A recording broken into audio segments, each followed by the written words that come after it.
This is Paul Newman, and if you are seeing this screen, I am hoping to assure you here that the live stream will start very soon.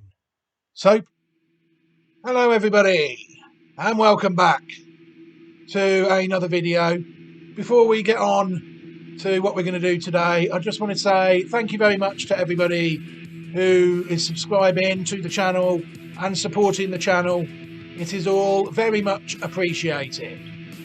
Right, what we're going to do today is we're going to try and fill in some of the gaps ahead of the upcoming Classic Watch 2023 website, which will be found at classicwatch2023.ml. We've already got some pattern race horses and horses identified in the summer months of 2022.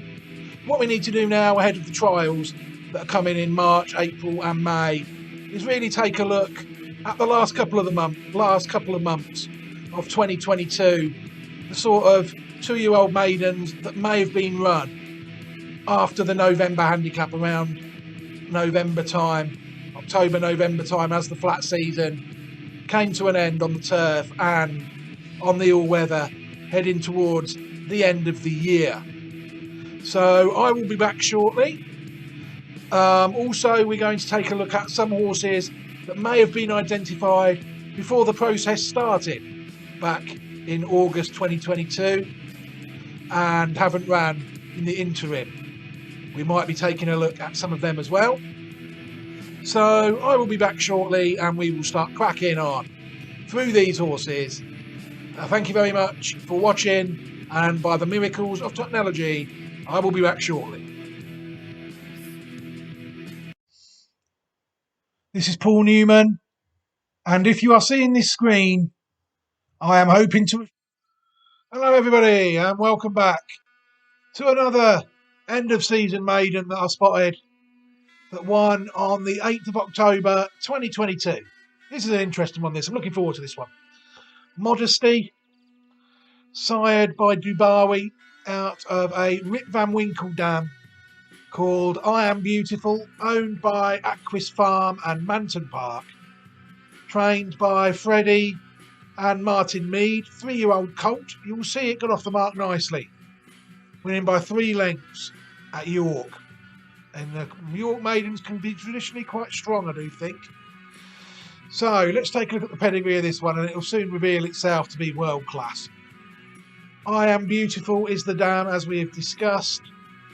Fairly moderate on the track, failing to race above 100 and winning a Group 3 though on its 3rd start, the Grangecon Stud Stakes.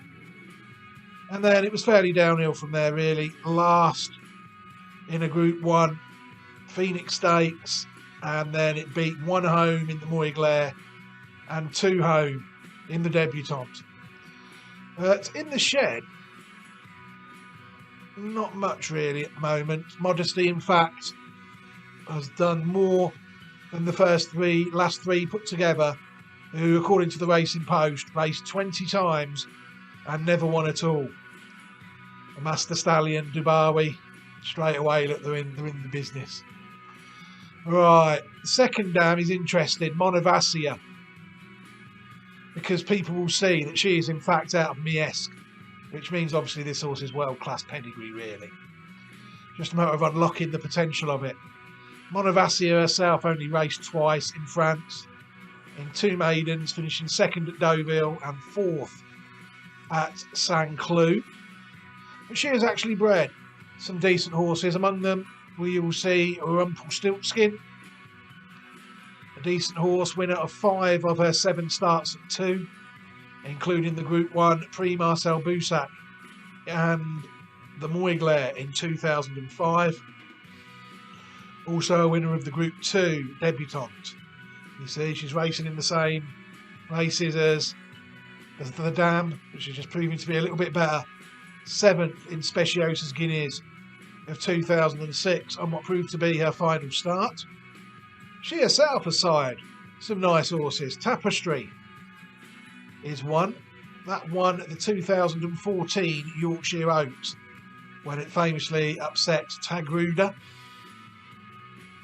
It also won the Group 2 2013 Debutante Stakes, a race this family seems to like, it's fair to say already.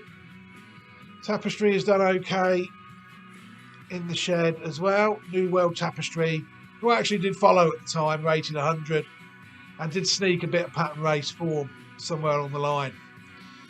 Also, there was John F. Kennedy. I say was, quite sadly. You'll see it won the Group 3 Juvenile Turf Stakes in 2014. That was by far and away its best performance. It was last behind Golden Horn in the Dante, when a 4-1 shot. It was actually, when I actually dipped my toe into Argentinian racing, I noticed it was standing out there. It's sired actually a few horses out there, but there's the dreaded Muerto, which I think means dead. And I think you'll see there, I think it died in 2021, sadly. It did sire a few horses out there, look. And it has so far to this day sired one Group 1 winner. I was looking forward to following the progeny of that one if I ever got into Argentinian racing. But sadly, he's passed away. There's some well-bred sires out there. There's a remote who was out there. Last time I looked, Kingman's brother. You know, it's an arena I've always thought I stood a chance in. But again, similar to Japan in the last video, just never got round to it, unfortunately. And then obviously you're back to the third dam, the legend herself, Mies. One of the best racehorses of all time, it's fair to say, I think.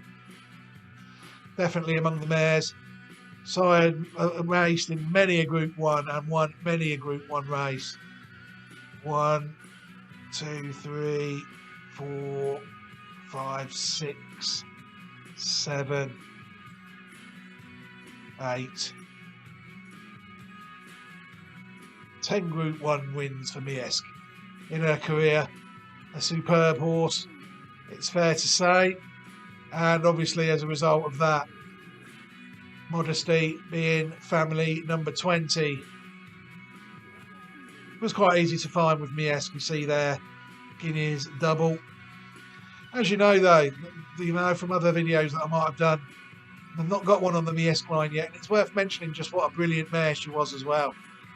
She was the mare of horses like King Mambo. He won Group 1s as well.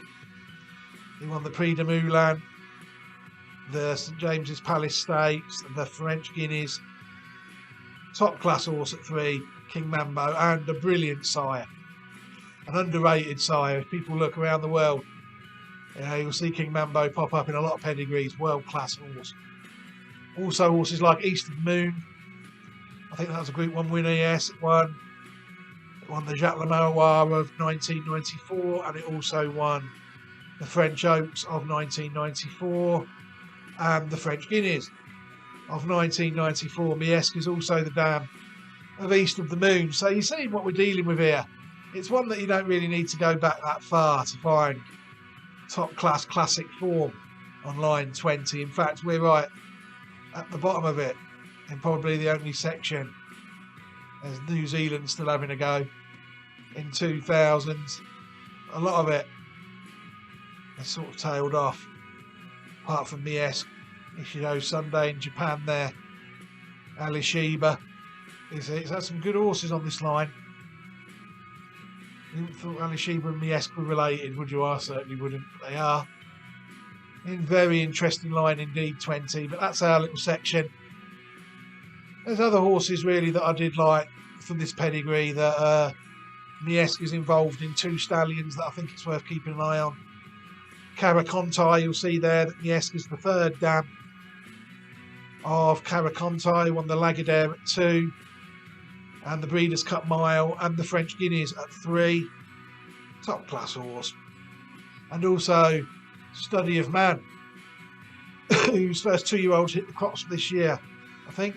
Mies is actually the second dam of Study of Man, who won the French Derby of 2018. He also won the Prix Greffroil as well, and he also won the Prix Gannet at 4. And he was second, sorry, in the Gannet and the Ispahan at 4. And he's standing at Kirsten Rousing's Lamwade stud in the UK. We'll just click Paso Doble, see what she did on the track. Paso Doble won 4 of 10 starts and $49,000. She won the Prix de Cologne and the Prix de Liancourt, which I think now are listed races. Sadly died in 1995, and the next Lamb, Santa Quila, was unraced. That takes us up there to about there. Next move is on Miesque. Could be worth having a look at that. And there we had Sea Change. Now what? No. There you go. Now what? There's a little line there as well in the 50s. Very good horse though, I think. Modesty. Could be underestimated because due to connections, but they are very shrewd. They've got a bit of an Australian thing going on here. I think Aquis Palm is in Australia, really. I've followed a few of their horses in Australia, not as many these days because they didn't win for me, the ones I did follow. So I tended to go off them a lot because they had a lot of runners, you see. I've been following a lot of horses and I was having a lot of defeats. That's not good. So before I end this video, what I'm going to do is we'll take a look at Modesty win. Unfortunately, where I get my videos from usually, the video was it was a split screen video. So I couldn't really do a lot with it. You couldn't really see the race. And so I've unfortunately had to use the Racing TV website for this race. So we'll review the performance of this horse and the pedigree of the horse, which we've already done right now under fair use, I think.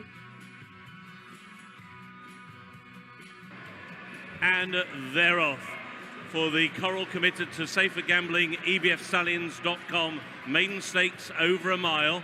And through the very early stages, Have You a Minute has claimed the early lead. King Sharjah will give chase with through on the inside Año Bonita.